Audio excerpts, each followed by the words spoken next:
Apa hukumnya kotoran kucing atau air kencing kucing? Air kencing kucing dan pipis kucing dan kotorannya. Karena ada sementara yang menyebutkan itu hukumnya suci. Baik, kami sampaikan, saya belum menemukan siapa yang menyebutkan itu suci. Karena hadis-hadis yang menyebutkan tentang kucing tidak menyebutkan kotorannya yang suci. Bukan pipisnya, tapi air liurnya. Ya, hadisnya benar yang disebutkan, tapi cara memahami hadisnya keliru. Apa sebabnya? Dua hal. Pertama, hadisnya tidak dibaca dengan ilmu hadisnya. Dalam ilmu hadis ketika akan membaca hadis, selain melihat bahasa hadis, juga melihat asbabul wurudnya. Sebab kenapa hadis itu muncul. Antum lacak lagi tentang hadis kucing itu yang sekarang marak dibincangkan, itu setidaknya ada di Abu Daud nomor hadis 75, di An-Nasai nomor hadis 68, di At-Tirmidzi nomor hadis 92. Ketika disebutkan seluruhnya, itu merujuk pada sahabat Qatadah radhiyallahu taala anhu. Gimana kisahnya? Kisahnya ketika beliau berkunjung ke rumah anaknya, kemudian akan berwudu, menantunya melihat akan berwudu, air yang digunakan dijilat oleh kucing sebelumnya. Begitu dijilat, tetap air wudu itu digunakan oleh beliau. Menantunya bengong. Kata beliau, kenapa engkau bengong seperti itu? Maka dijelaskan oleh beliau, keluarlah kalimat itu. Innaha laysat binajasin wa hiya minat tawafina alaikum. Saya pernah mendengar Rasulullah SAW pernah bersabda, ya, air liur kucing itu tidak najis. Yang disebut air liurnya, bukan kotorannya. Itu tidak najis. Karena kucing itu hewan-hewan yang sering hadir di sekitaran kita. Baik, dari mana tahu itu menunjuk pada air liur? Baca hadis 76-nya di riwayat Abu Daud. Ya, di situ ada riwayat dari Sayyidah Aisyah radhiyallahu taala anha menyebutkan, karena Rasulullah SAW di riwayatnya, Ra'aitu Rasulullah SAW, saya pernah melihat Rasulullah SAW yatawadda'u bifadlih. Beliau pernah berwudu menggunakan air yang pernah dijilat oleh kucing. Jadi berbicara tentang air liurnya, bukan berbicara tentang kotorannya. Sekaligus ingin membedakan air liur kucing dengan air liur anjing.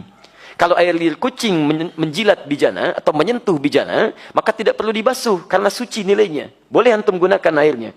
Tapi kalau anjing yang menjilatnya, maka baru dibasuh dengan 7 basuhan, salah satu menggunakan tanah. Itu maksudnya. Dan semua mazhab di sini sepakat. Makanya ketika disebutkan dalam kitab Al-Ikhtiyarat di halaman ke-26, disebutkan qaul sampai ke Syafi'i, sampai ke Ahmad. Dan disimpulkan wa qaulul ashab. Qaulul ashab.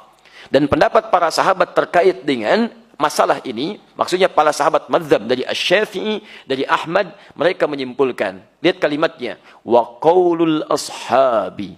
Dan kesimpulan dari pendapat sahabat-sahabat mazhab menyimpulkan, al-hurratu wa ma dunaha minal khilqati tahirun. Air liur kucing itu, ini pembahasan tentang air liur. Makanya tafsirannya disebutkan su'rul hurrah. Air liur kucing itu, atau hewan yang lebih kecil daripadanya, ketika menjilat apapun maka dinilai suci. Kapan tiba-tiba muncul keterangan jadi, maaf, air pipis kucing. Nah itu kitab pernah disalin lagi teman-teman sekalian. Tapi salinannya tidak melihat kepada manuskrip, ada pecahan-pecahan. Ketika disalin itulah muncul versi kitab, berubah dari kata qaul jadi baul. Baulul hurrah. Asalnya qaulul ashab fil hurrati. Qaulul ashabnya hilang jadi baulul hurrah. Baul itu artinya air pipis. Maka berubah terjemahan. Air pipisnya kucing itu suci. Dari sini bencana mulai muncul.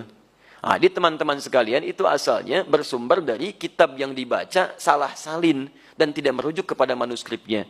Dan nggak apa-apa, kan namanya manusia. Manusia itu kan bukan malaikat. Kalau malaikat itu tidak kenal salah.